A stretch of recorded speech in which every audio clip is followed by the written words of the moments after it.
Okay, what's the reason that the likes of America have to get involved in all these things all of the time? They got the Well, they biggest are army. the biggest. No, but why? The biggest army. Okay, so you got your biggest army, but why? But why do they feel that they need to step in everywhere? I mean, history, Korea, Vietnam, Iraq, more than once, Afghanistan. I mean, have they ever left and it's been better than it was, and I generalize again, better than it was when they arrived? The liberation of Kuwait Okay. in the first Gulf War. Yeah, I'm scraping maybe. barrel here. I get your point. Yeah, no, I'm just asking. Okay, so the Americans, okay, they were in the middle of this thing, 9/11, 2001, was it 2001? Yeah, 2001, a terrorist attack on America. I understand that they were attacked. Fine. Why don't you just batten down the hatches?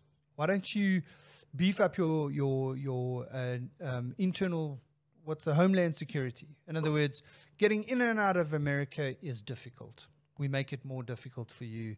We, weed out, inverted commas, the terrorists.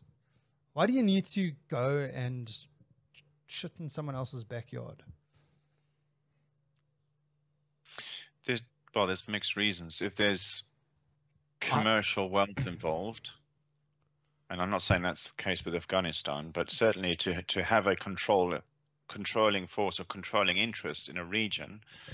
I mean, there's a lot of oil out in that part of the world, but Afghan was something different. This was more linked with the terrorism, right? Because there is a lot of terrorism out there, and the Taliban were the ISIS were a spin-off of Taliban, weren't they?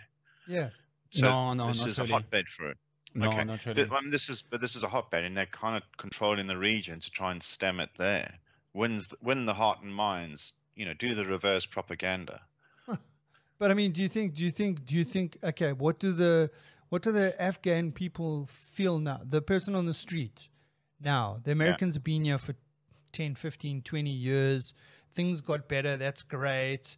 Okay, fine. They've established a democratic government. Great. Everything is looking fantastic. Okay, now they're starting to leave, and now the Taliban have pulled back in again. What's the expectation of the Afghan people? Are they, because the Americans, are the Americans going back? Are they going to pull the troops back in again to restore order? Kick the Taliban out? No. Okay, That's not so gonna now what are happen. the Afghan people going to think now? They're abandoned. They're like, Well, this is exactly. like- So have you And won they're over the used to hearts this. of... They probably were saying this the day they walked into the area. Oh, you guys will do something. Well, people will die, and you'll bring some peace, but it'll be temporary. This will all go back again. Yeah. Yeah. So, but that's my point. That's the question I'm asking. And what am I missing? Why is it necessary for America to go in there, screw it up, leave? But leave them. Afghanistan it wasn't like Iraq or wasn't like other interventions. So Afghanistan was the US, but it was also international coalition forces. So it was UK. Yeah. It was a lot of the European countries sent troops there for it was like a peacekeeping type mission. But I bet you it was on the request of America. The Americans said, "Hey, listen, we're going in there. Come on, help us out there, UK." I mean, didn't tell what's his name getting to Who goes to the UN Security Council and gets permission? Nobody. Or is it the Security Council that goes to the countries and said, right, we're doing this? No, but there was a UN resolution passed on Afghanistan, and it was for very specific reasons, and that resolution was extended, so it was approved by the UN. I don't think the Iraq one was, but Afghanistan definitely was. But which way around was it? Was it the UN saying we're going to do an intervention here? But it wasn't and the UN. Please come and help. No, it wasn't the UN peacekeeping forces. It was US and international coalition intervention. So it was US going to the UN saying, Yeah. I'm going. Yeah. Can I have your blessing? Okay. Yeah. So the fact remains. And okay. do you think if they didn't get the UN blessing, that it would have stopped them from going? Because I mean, they pulled into Iraq.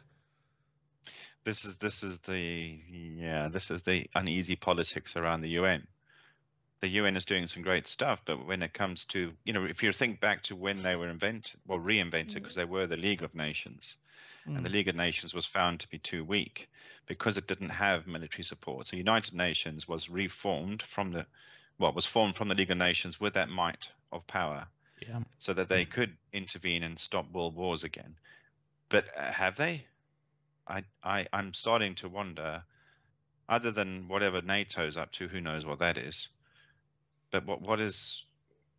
I think, what's like, the point? personally, right? I like, many people see UN as being sort of like a token, but UN is basically a tool to maintain status quo, because there are only 6 permanent members on the UN Security Council, right? Each of them have, including UK, right? Each of them have a veto right, which means that nobody really has the right to make a resolute decision, right? So, for example's sake, like, Russia could veto US motion. US can veto Russian motion. China can veto both US and Russian motion. So it counters. It just knocks each other out. It basically puts a brake on anything that affects the major superpowers. Yeah. Anyway, so have you thought that there's other peacekeeping forces going on in the world that we just never hear about? This is big because America's there, so in a big way, but yeah, we got French troops in some countries, we got Belgian troops in some countries. Yeah. So they are doing the same sort of stuff on a smaller scale, sure. Okay. But you just never hear about it, right? Yeah, exactly. No, so, like, I can tell you, like, I worked in Democratic Republic of Congo for a year, and there's a large UN peacekeeping force, fairly large, about maybe 50,000-60,000 across Congo, but in the region where I was based, I think it was like 5,000 or 8,000 peacekeepers, and they do good work in terms of, like, maintaining stability of that region. It's like, sure, if UN wasn't there, man, it's like, I don't. Tribal conflict is And what's civil wars. And where does the African Union fit into this? Because they've also had some peacekeeping forces doing some work in Africa. Did they? Yeah, they did. And the South African army was up there. Wow. And they got into some war and they said, "Oh no, I don't like this," and they all ran back home. They deserted. Yeah, I'm not sure about South African army is not what it used to be. Yeah. Moving along. But yeah, this said, like, just to wrap out this topic, it's really sad the way things develop, but I think it's, like, from my perspective, it's a predictable outcome. It's totally predictable outcome, because although the lives of the Afghanis in the industrial centers, and I think at this 2 or 3, maybe 4, have improved, the lives of Afghanis in the rural areas and remote villages has not changed for the last 20 years. So it's like, Taliban comes from the Afghani population. It's not an external force that somebody else sent in. It's local population. So Taliban never left. No, fair enough. I was just looking up how strong is the South African military. South Africa is ranked as having the 32nd greatest military strength in the world.